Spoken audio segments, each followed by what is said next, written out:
उपाध्यक्ष महोदय, मैं प्रस्ताव करता हूं कि यह सदन निश्चित करता है कि लोकसभा में पेश किए जाने वाले मध्य प्रदेश के बजट की छपाई के बारे में गृह मंत्री ने 28 जुलाई तथा 31 जुलाई के अपने वक्तव्यों द्वारा संसद को अंधेरे में रखकर सदन के विशेषाधिकारों का जो कथित उल्लंघन किया है उसे जांच के लिए विशेषाधिकार समिति को सौंप दिया जाए और समिति को यह आदेश दिया जाए कि वह अपना प्रतिवेदन आगामी सत्र के पहले दिन तक प्रस्तुत करे।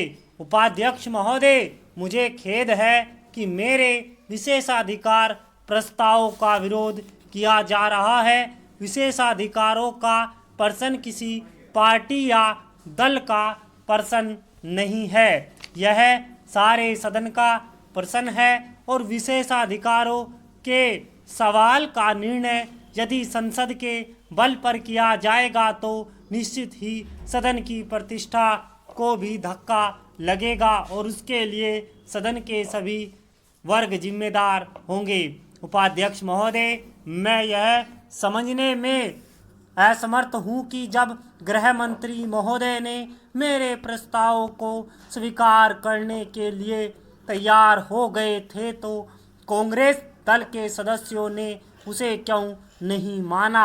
यह कहना है कि विरोधी दल के एक सदस्य के संशोधन के कारण गृह मंत्री महोदय ने अपना निर्णय बदल दिया।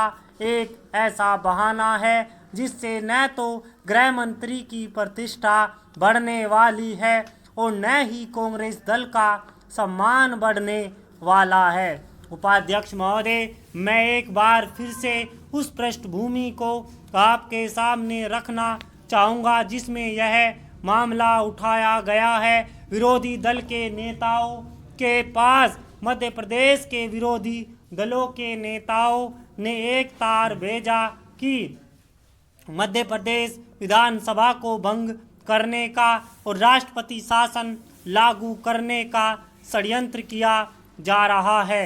उस तार की प्रतिलिपि राष्ट्रपति को गई, गृह मंत्री को भी गई होगी और इस षड्यंत्र की पुष्टि में उन्होंने यह उदाहरण दिया कि लोकसभा में बजट पेश किया जाएगा।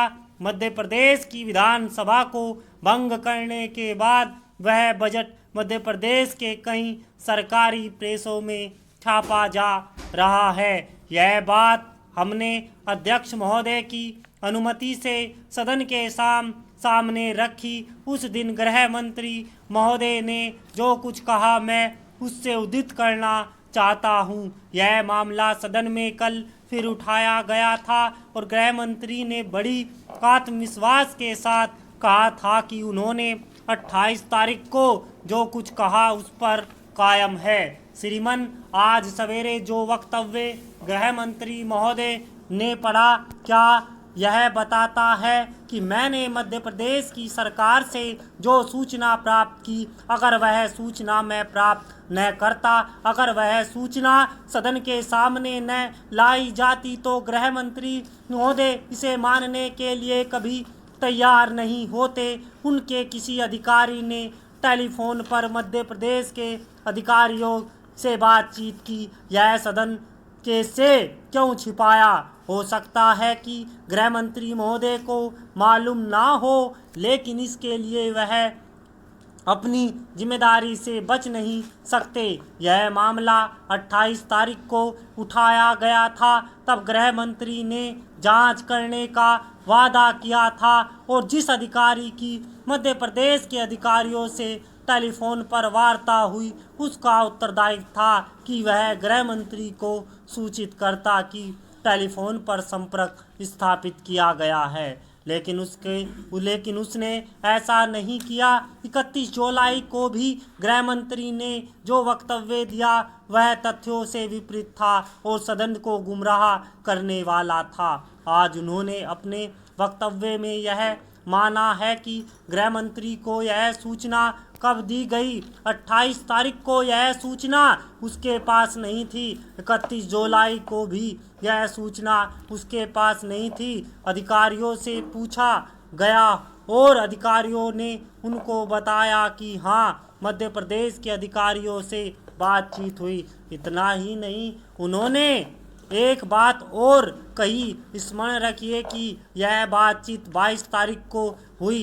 22 तारीख को वित्त मंत्री ने एक अधिकारी मध्य प्रदेश के अधिकारियों से संपर्क किया और उनको कहा कि आप तैयार रहिए, लेकिन जब तक हम स्पष्ट रूप से न कहें तब तक बजट मत छापिए। जब 28 तारीख को हमने यह मामला उठाया तो यह सदन के सामने प्रकट नहीं किया गया।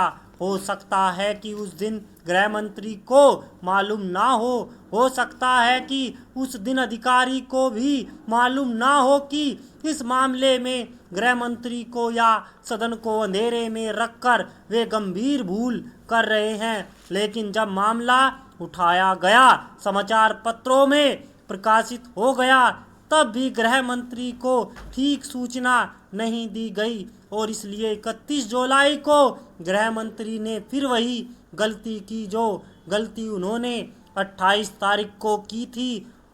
आज जब विशेषाधिकार का प्रस्ताव किया गया तब वह कहते हैं कि टेलीफोन पर संपर्क किया गया था।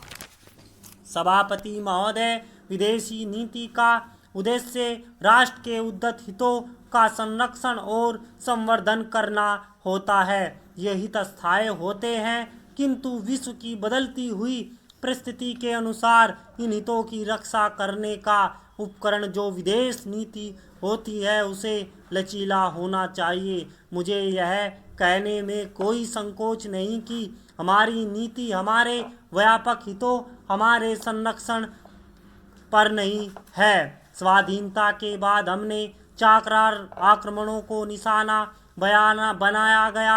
हमारे दोनों पड़ोसी हमारे भूभाग पर कब्जा करने में सफल हुए। पुरानी संसद ने, जिसका यह सदन उत्तराधिकारी है, यह शपथ ली थी।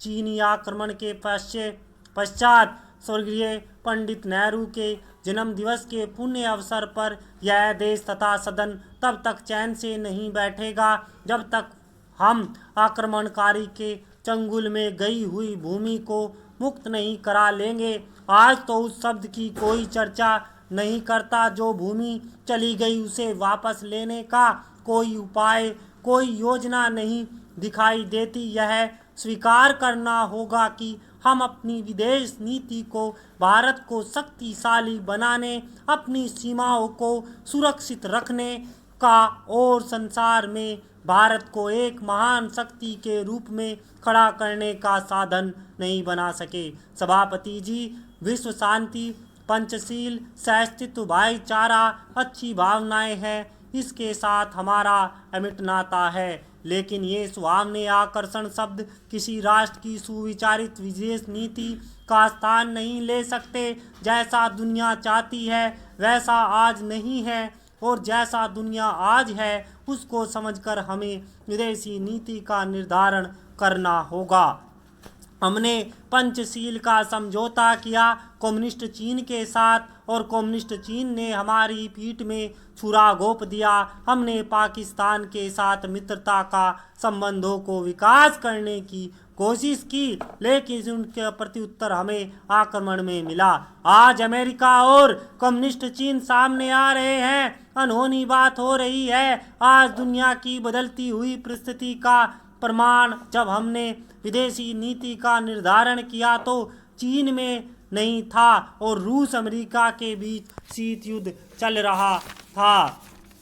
श्रीमान, उस युद्ध में हम नहीं पड़ना चाहते। दोनों गुटों से अलग रहने की विदेश नीति उस हद तक ठीक नहीं है, लेकिन जब विदेश नीति की बदलती हुई परिस्थिति और विश्व के दो केंद्र नहीं अनेक केंद्र पैदा हो गए हैं तो फ्रांस अलग चला गया, पीकिंग अलग चला गया, एक आकर्षण का केंद्र बन गया और रूस अमेरिका में शीत युद्ध समाप्त हो गया। दोनों निकट आने लगे तब भी हमने विदेश नीति में लचीलापन नहीं ला पाए, हमने परिवर्तन नहीं किया, हमने नॉन अलाइनमेंट को मंत्र मानकर उसका जाप करते रहे।